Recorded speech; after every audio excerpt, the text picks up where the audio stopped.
Thank you for tuning into Zim News Beat TV with Robert Tapfumani. Seguru magadi. Alhamdulillah mkoma Robindino Simba. Ina ndina kusimba seguru. Alright. Murikuona kutoita body soka tete so. Kuti Wonda. kachikafu vaziguru wenyu vachitinetsa. Ndinotenda. Nekuti zvichida tisisina dhimi musina kuzonyadzopedza nhau yacho pambera.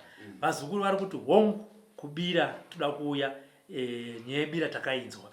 Chitiudzai date neurongwa hwacho kuti tozvifambisa sei. Don't nyanya kunetsa nyaya yedate seguru. Ndinotenda mkoma Robi. Zuwa rebira ndifunga ndakatara kuti wiki 2. Okay. Saka kureva kuti sondo rinori mkoma Robi. Chimera chakanyikwa. Matare akatotanga. Saka tiri kuti muzukuru anobva kure akaomerwa asina pekugara. Sekuru chapora vanapo pekugara. Ndofunga kuti sondo yemangwana nemusi wemande. Kana Mwari vatitendera Musi wa 8. Musi wa 8 sondo yemangwana. 8 March inotanga 8 March.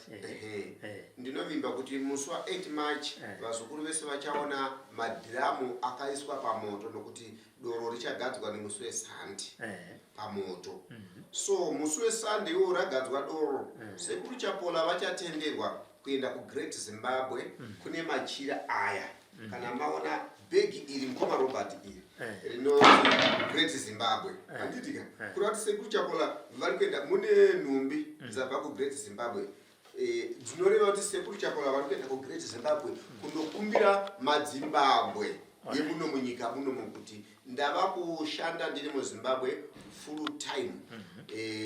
Zvichaita kuti even ve-traditional verizinipa vachange varipo.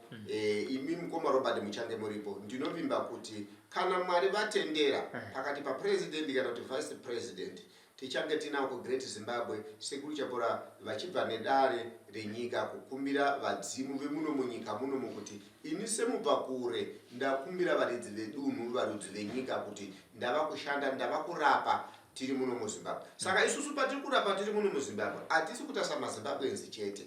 Even Canada, UK, London, Australia, nyika dzese mitombo yavepo. Chinhu chiri kukumbirwa tikukumbira mitombo yatinochera pasi. Aisi yedu ndiana sekuru nehanda nana mbuya sekuru kaguvi nana mbuya nehanda. Saka tinokumbira vese vaitungamirira nguva idzodzo kuti nyika ino izarurwe, nyika inopiwe makwenzi. Nyika ino yakazara nemakwenzi mkoma nezvicherwa. Saka zvicherwa izvozvo isusuwo kana tikabva kunoko ndinopiwa masimba ndiri muno muZimbabwe. Saka ndiri kutiwo kune vanoziva, kune vanoda kuona sekuru chapola. Ndinovimba sondo yemangwana pachange pane pungwe inobva musi weFriday kusvika musi weSondo. Each and every day. Kurava kuti kubva musi weFriday inenge ichiti 13. Kubva musi wa13 vane dare matinotanga chi uri Friday yes. Okay, 13. Friday musi wa13. Kurava kuti musi weFriday ane bira remanjusu handiti kana rinenge richiitwa munhu achiendeswa kumvura kundoshambidzwa njusu kana ichitaura yotaura. Panapa mukoma Robi tiri kuda midzimu ibude. Panapa tiri kuda vanhu vakasungirwa chiraramo chisununguke. Nokuti ndosaka takagadzika bira mukuvamba kwegore guru kudai. Asi tinoti kune avo vanoti sekuru ndiri kuuya nechandinacho muruoko rwangu haasi kurambidzwa chipo. Munhu akangofanira kuti kune vamwe vanoenda kunopa zvipo kuna pastor wavo. Asi tiri kuti wawa webira waitwa nasekuru chapola ndo vagadzika mamera mafunde. Kune madhiramu matatu, kune dhiramu rezviyo, kune dhiramu remafunde matsvuku, kune dhiramu remunga.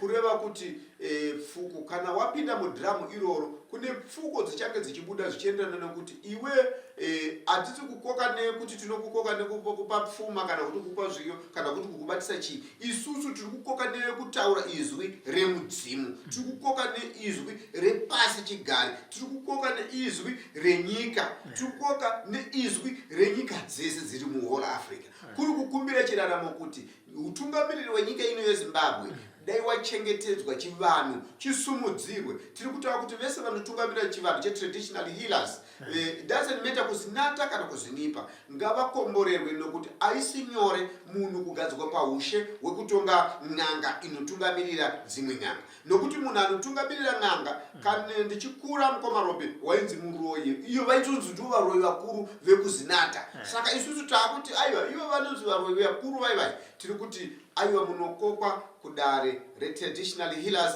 riri kuitwa nasekuru chapola tiri kuno pamtangadura. Chibayema vaudza kuti kana vachinga vasvika muHarare vanofamba sei? Ndiri kuti kana munhu asvika muHarare mukoma Robert ndinofunga kuti isusu kwatinogara kunonzi kwaMtangadura isusu tichange tichichengetedzwa because now area yatiri ino iri under Goromonzi. Ruwa ichange ichiziva, Goromonzi ichange ichiziva police areas. Saka hakuna munhu anouya achiita matrikisi. Ukaita matrikisi patraditional healers, wani unoona shamu kubva kune vanoita zvekurapa isusu nanga dzacho. 2 unowana shamu kubva kupolisi. Saka isusu tiri kuti munhu kana achibva mutown anosvika panonzi pana 4th.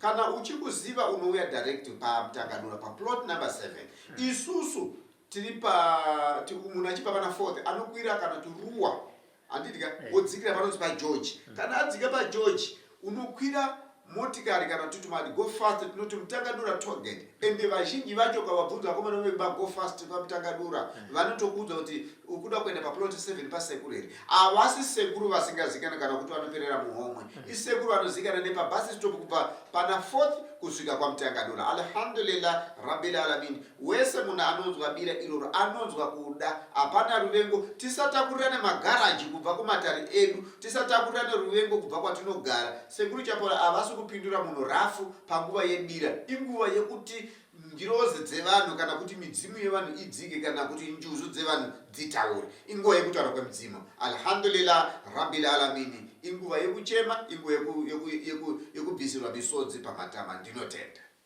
For these and more stories, tune into Zim News Bit TV with Robert Tafumani.